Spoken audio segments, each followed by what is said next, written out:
right, and here is the video review for Studio Series 86 Bumblebee, and I'm not sure entirely. I may be able to find it real quick what number he is.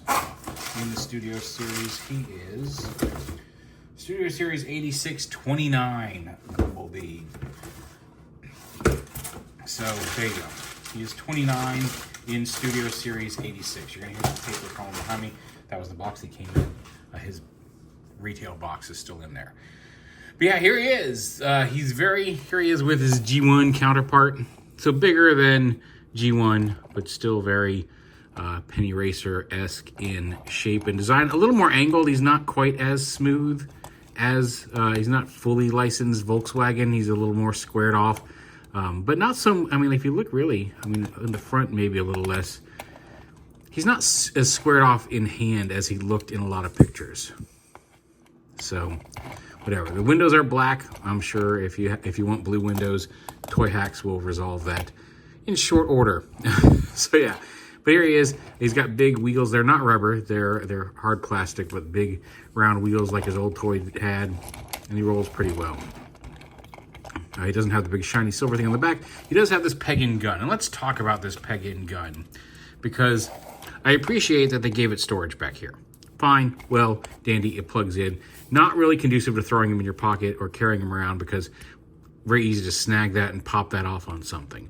What bothers me about it is because if you look back here, the way his hands are folded up, if you just click his hands out and open up this space, there is all kinds of empty space back here. And if you had molded the inside of this just slightly differently, because you can take this, and if you take it so, hold it like this, so the hand peg is facing toward you and away from the, basically towards the underside of the vehicle. If you do that, you can drop this right in there, fold up his hands, and the hands actually have a kind of click on that last hinge, and it's super secure in place. And you can, if you put this in your pocket, the chance, you're not really gonna have a chance of, like, unless you've got like a prying tool in there with it, it's not gonna open these hands up enough to lose that gun. And even then, you can see it's kind of stuck in there once you get in there, and it'll pop right back out. So it's just a little disappointing that they put a peg here on the exterior of the car when some very minor retooling on this back piece might have allowed this gun to peg in and store on the inside of this piece and then hide in the thing so then you can throw it around. Look at that. I mean, it's not coming out. It's not going to come out unless you actually physically come in here and move these arms. It's super secure to store it that way. So again, I guess for my own edification, problem solved, because that's just how I do it. It just would have been nice if there could have been some official way to store that rifle, that little small little pistol in there, because it just makes more sense and it leads to a much cleaner vehicle that can carry his weapon with him, which is weapon storage on Transformers, great. Weapon storage that hides itself in the alt mode, so you don't have just like a gun stuck on the side of a car, even better. And the fact that you can do it your own way here on this is great. Anyway, rant over about that part of it. It was just one of the things that, like, it's one of the things that really holds us back from being perfect in my eyes, because I do like the shape of it. Again, it would have been nice if maybe this front windscreen wasn't quite as big, maybe a little bit more curve in some of these places where there are some angles. But all in all, it's a pretty fun little Bumblebee, and I like his vehicle mode. I like the front end. The yellow, because this core piece is right here is black plastic, although it looks like the cap here on top of it is a separate yellow piece put on top of there.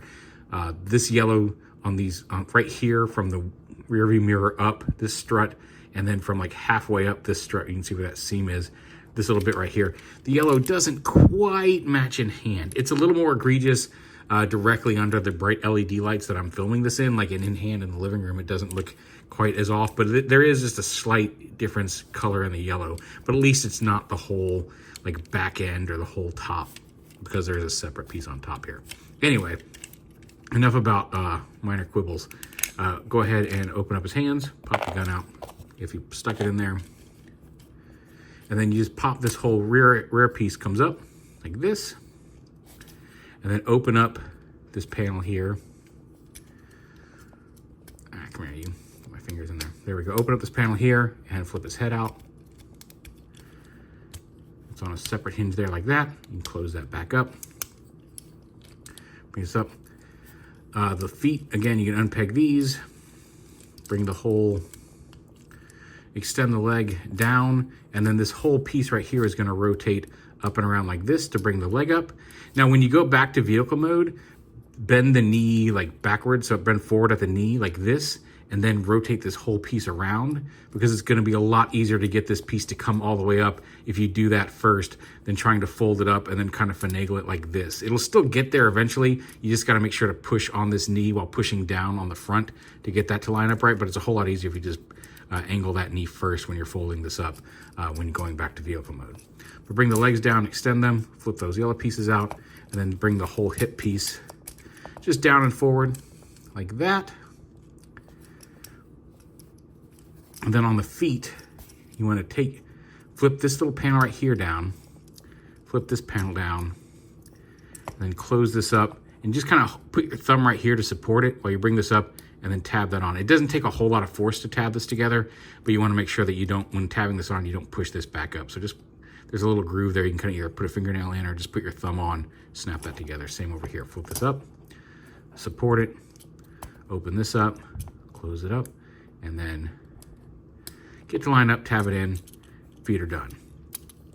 Arms, unpeg them from each other and rotate these panels down. And again, there's a little tab here that's going to tab in to the black frame here. Same on this side. And then bring his arms down. And then you just bring this whole assembly with his head flat. And then this piece folds around and clips onto his back like that. Just got a little bit of a backpack. And there's Bumblebee in robot mode. Got a little bit of a sour expression. He's not as glum as he looks in some pictures, but he does have a little bit of kind of a very neutral expression on his face. And then he can hold his pistol. But yeah, fun little Bumblebee. I really do like him. He's a lot of fun. His head can move side to side. It can move a little bit up and down. It's got a little bit of give there, but it's not a ball joint. It doesn't look like. It looks like it's on a disc joint. Somebody has swapped this head for the happier looking Origins Bumblebee head, so apparently it is possible, but it just felt like this was going to end up shearing something off if I really tried to pop this head off, so I didn't try too hard.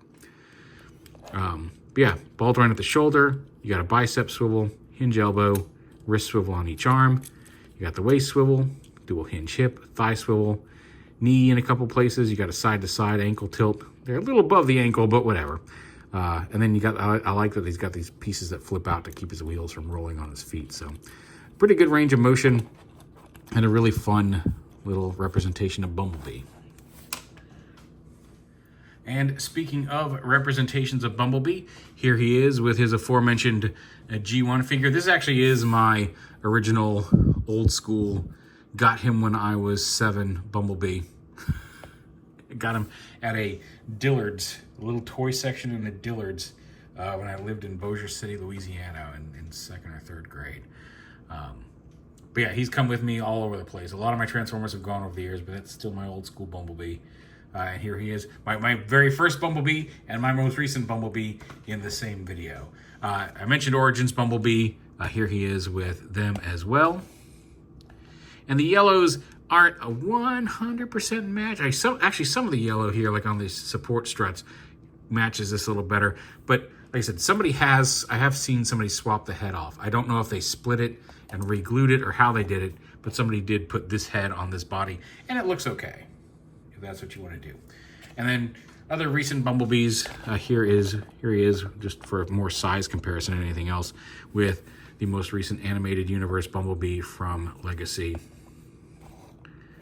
But yeah, there's a whole, well, let's put him, you should be in front because you're the showcase here. We're showing you off, so let's put you in front of the other ones. But there's just a quick comparison of a bunch of different Bumblebees together.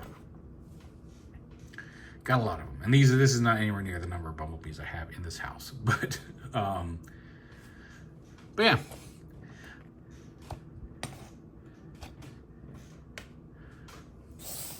I think he's super fun. I think he's a nice representation of Bumblebee, especially in robot mode. Again, a little squared off in vehicle mode. The backpack in robot mode could be a smidge smaller, but again, it leads to the fun proportions in the. I think he's cartoon proportioned is a great way to describe his vehicle mode on this figure. But it's a lot of fun. I quite enjoy it. Fun transformation. My only real quibble with it at all is what I said at the beginning about this. Maybe this, I wish the yellow matched a little better. That's just matching yellow paint. That's been plaguing Transformers forever. I do wish there was more of an official way to store the gun in the back, although the unofficial way works perfectly and without any issue, so I'm just going to keep doing that. But anyway, there is Studio Series 86 Bumblebee. It's supposed to be from Transformers the movie. His little backdrop he comes with is the depths of Unicron.